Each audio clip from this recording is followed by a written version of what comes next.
مرحبا، وأخيرا جه الصقع. وبهالمناسبة حبيت نشارككم بأربع مشروبات دافية تستمتعوا بها في وقت الصقع، وكلهم حلوين. راح ندير معاكم السحلب والبليلة والهوت شوكولات الكثيف، وبنختموها بالشوكولات بولز. يلا نبدو مع بعض. الوصفة الأولى راح تكون أكيد السحلب، واللي هو نحس فيه الكينج متاع المشروبات الدافية. السحلب راح نديره بالحليب. هنعطيكم مقادير لكوب واحد علشان يطلع ظابط معاك في كل مرة، وتقدري تضاعفي المقادير على حسب عدد الأكواب. تمام؟ فأول حاجة راح ناخد كوب من الحليب. حطيت 3/4 الكوب من الحليب على النار، وربع كوب الحليب هذا اللي خليته راح نحط عليه ملعقتين ممسوحات من ملعقة طعام معيارية من السحلب، وندوبهم في الحليب البارد، وبعدها ننزلهم على الحليب الساخن، ومباشرة على نار هادية نبدي في التحريك.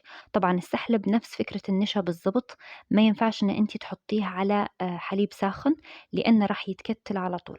بعد ما يبدي القوام يتقل شوي راح نضيف ملعقة من السكر. تقدروا تحطوا الكمية اللي تناسبكم. السحلب اللي أنا استخدمتها بالمكسرات، في سحلب يكون صادة وفي اللي يكون بالمكسرات، وانتم تديروا اللي تحبوه. أول ما يبدي يغلي نخليه يغلي شوي على النار، وبعدها على طول يكون جاهز.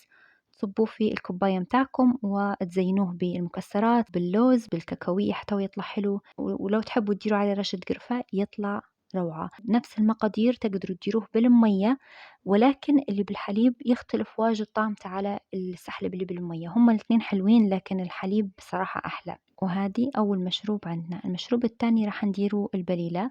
البليلة هي عبارة عن القمح المنقع اللي يكون مطبوخ مع الحليب. خديت القمح، يكون القمح هدايا مغسول ونظيف ومنقعته لمدة ليلة كاملة، وحطيته في طنجرة وغمرته بالمية وغطيته، حطيته على نار متوسطة، ونخليه يغلي لمدة نص ساعة تقريبا. في هالأثناء هدي أنا راح نوريكم حاجة تقدروا أن أنتم تكثفوا بها المشروبات الدافية، اللي هي الشوفان. أنا عندي هنا شوفان سريع الطهي، خديتها في رحاية المكسرات ورحيتها حولتها إلى دقيق، ونحتفظ به لأمتى ما نبي ندير هوت شوكلت أو نديروا بليلة. نقدر نحن نستغنوا على النشا ونستخدموا منه ملعقة صغيرة، راح يعطينا قوام حلو للمشروبات الدافية.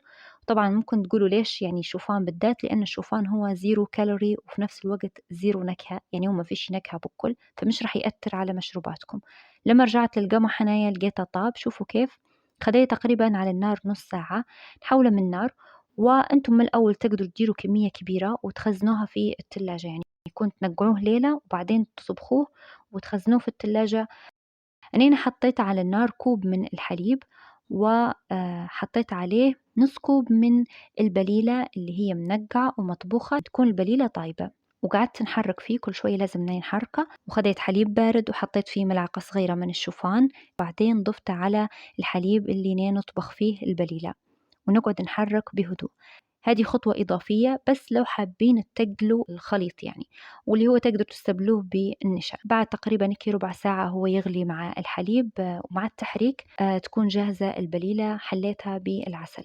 تقدروا ان انتم تحلوها بالسكر، ممكن ان هي تكون فطور ومفيدة جدا للصغار. ودقيق الشوفان اللي درناه عطاها قوام تقيل. ديما المشروبات الشتوية هيك تحس ان هي المفروض تكون كثيفة وكوزي، عرفتوا؟ وتقدروا تكتروا من الشوفان أكتر لو أنتم حابين ديروها زي نظام المحلبية. وتوا راح نديروا الهوت شوكولات الكثيف. خديت 3/4 الكوب من الحليب حطيته على النار، وربع الكوب الباقي راح نحط عليه دقيق الشوفان. زي ما قلت لكم أنا نقدر نستعمل فيه في المشروبات الدافية. دوبته على البارد الأول، وبعدين حطيته على الحليب الساخن. هو دقيق الشوفان فكرته نفس النشا نفس السحلب، ما ينفعش إننا نحطه على حليب ساخن لأنه راح يتكتل.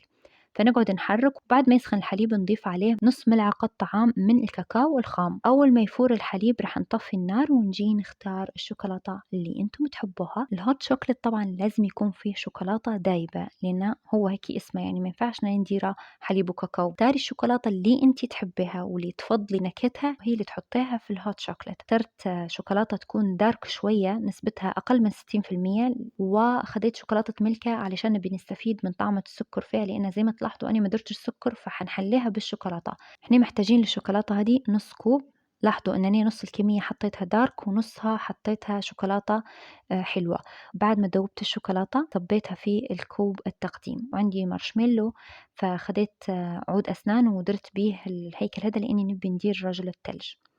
فحطيت بالسولت ستيك، درت له يدين ودرت له رجلين ودرنا له عيون، ورسمنا له ابتسامة عريضة، وطبعًا لازم يكون في أزرار لرجل التلج، وزينت بيه الكوب متاعي. طبعًا المارشميلو حلو لما يدوب في الهوت شوكليت لأنه راح يعطيه كثافة وراح يخلي طعمته حالية أكتر. وهذه النتيجة so cute. وما نحكيلكمش الصغار قديش راح يفرحوا بيه لما تديري لهم. ويفضل إنكم تستبعدوا حاجة اسمها شوكولاتة كريمية يعني زي شوكولاتة النوتيلا، ما تديروهاش في الهوت شوكليت لأنها مش حلوة نهائي. الوصفة الأخيرة اللي هي راح تكون الشوكليت بولز. أنا خديت قالب سيليكون بأنصاف دائرة وخديت شوكولاتة دوبتها ودهنت بها القالب السيليكون بالكامل، حطيتها في الثلاجة. بعدين زدت طبقة تانية رقيقة بس عشان نتأكد تكون الشوكولاتة وصلت لجميع الحواف. وأنا درت تعمدت إني نختار دارك شوكولات، تقدروا تختاروا أي نوع شوكولاتة أنتم تحبوه. فدهنتها للمرة التانية وحطيتها في الثلاجة. بعد ما طلعتها من الثلاجة بشوية نطلعها من القالب، نتأكد إن هي تكون جمدت يعني تكون أخدت أكتر من ساعة في الثلاجة. نطلعها بشوية وحطيتها على ورقة زبدة. بعدين خديت طنجرة فيها مية ساخنة وحطيت عليها صينية علشان نبي نساوي بها شكل الكرات من فوق. بالنسبة للحشوة أنا خديت 3 حبات من المارشميلو وكاكاو يكون سريع الذوبان، لازم يكون كاكاو سريع الذوبان. بعدين ناخد الأنصاف الباقيات للشوكولاتة ونعاود نفس العملية، ندوبهم شوية على الصينية وعلى طول نلصقهم على نص الدائرة. تقدروا تحشوهم من نسكافيه مثلا 3 في 1، تقدروا نفس الحشوة هذه تضيفوا عليها ملعقة صغيرة من نسكافيه. يعني في خيارات يعني تقدروا تديروهم. وزينتهم بشوكولاتة بيضة،